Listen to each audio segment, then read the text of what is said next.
നടപ്പാത കയ്യേറി കച്ചവടം നടത്തുന്ന വ്യാപാര സ്ഥാപനങ്ങൾക്കെതിരെ നടപടിയുമായി മൂന്നാർ ഗ്രാമപഞ്ചായത്ത്. 5 ദിവസത്തിനുള്ളിൽ നടപ്പാത കയ്യേറിയ കച്ചവട സാധനങ്ങൾ മാറ്റിയില്ലെങ്കിൽ കർശന നടപടിയെന്ന പഞ്ചായത്ത് പ്രസിഡന്റ് എസ് വിജയകുമാർ. നടപ്പാത കയ്യേറി കച്ചവടം നടത്തുന്ന വാർത്ത കേരള വിഷൻ ന്യൂസ് പുറത്തുവിട്ടതിന് പിന്നാലെയാണ് നടപടി. മൂന്നാർ ടൗണിലെ പച്ചക്കറി, പഴം മാർക്കറ്റ്, പഞ്ചായത്ത് കോംപ്ലക്സ്, മെയിൻ ബസാർ തുടങ്ങിയിടങ്ങളിലാണ് പാതയോരം കയ്യേറി കച്ചവട സ്ഥാപനങ്ങൾ കച്ചവടം നടത്തി വരുന്നതായി നിരന്തരം പരാതി ഉയർന്നത്.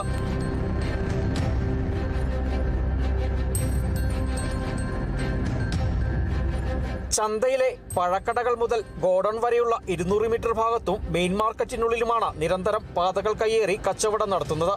തോട്ടമേഖലയിൽ അവധി ദിവസങ്ങളിലും വിനോദസഞ്ചാരികളുടെ തിരക്കിനൊപ്പമുള്ള സമയങ്ങളിലും മാർക്കറ്റിനുള്ളിൽ ആളുകൾക്ക് നടക്കാൻ കഴിയാത്ത അവസ്ഥയാണ്. ഈ സാഹചര്യത്തിലാണ് പഞ്ചായത്ത് നടപടി കടുപ്പിച്ചിട്ടുള്ളത്. നടപാത കയ്യേറിയുള്ള കച്ചവട സാധനങ്ങൾ നീക്കം ചെയ്യാൻ 5 ദിവസം വ്യാപാരികൾക്ക് സാവകാശം നൽകിയിട്ടുണ്ട്.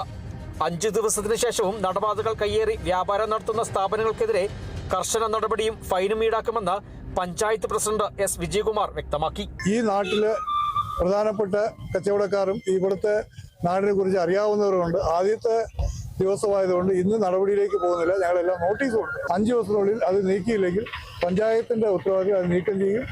ഏതാണ് കട അവർക്കെതിരെ പഞ്ചായത്ത് രാജ് നിയമത്തിന് അനുസരിച്ചിട്ടുള്ള ഫൈൻ ഈടാക്കൽ ഉൾപ്പെടെയുള്ള നടപടികൾ സ്വീകരിക്കും.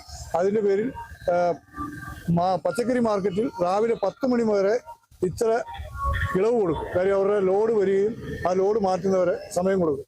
10 മണി കഴിഞ്ഞാൽ പൊതുവഴിയിൽ ഒരു സാധനം വയ്ക്കാൻ പഞ്ചായത്ത് അനുവദിക്കത്തില്ല. അത് ഈ നാടിന് നന്മയ്ക്ക് വേണ്ടിയിട്ടാണ് നേരിടുന്നത്. അതോടൊപ്പം തന്നെ മൂന്നാർ ടൗണിലെ വഴിയോര കച്ചവടക്കാർക്കും നടപാത കയ്യേറിയുള്ള താൽക്കാലിക സംവിധാനങ്ങൾ നീക്കം ചെയ്യാനും നിർദ്ദേശം നൽകിയിട്ടുണ്ട്. Munnar panchayat assistant secretary Maneesh Dev, panchayat health inspector Lidiya തുടങ്ങിയവരും പരിശോധന സംഘത്തിലുണ്ടായിരുന്നു. Bineesh Antony, Kerala Vision News, Idukki.